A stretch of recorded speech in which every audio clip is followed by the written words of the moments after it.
Hey beautiful beings, my name is Maya. I'm a therapist, writer and spiritual teacher. In today's episode, I'm sharing 10 things to remember when people hate on you. Misery loves company. People oppose progress. Hurt people hurt people. Opinions don't define reality. Hatred means that you lack love. Hating is a waste of precious time. What goes around comes back around.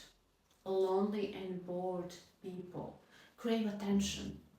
Judgments are a confession of character. People belittle others to try and feel better. If you found this video helpful, don't forget to like, share and subscribe for more insightful content. Also leave a comment below with your thoughts or any additional tips for some future videos.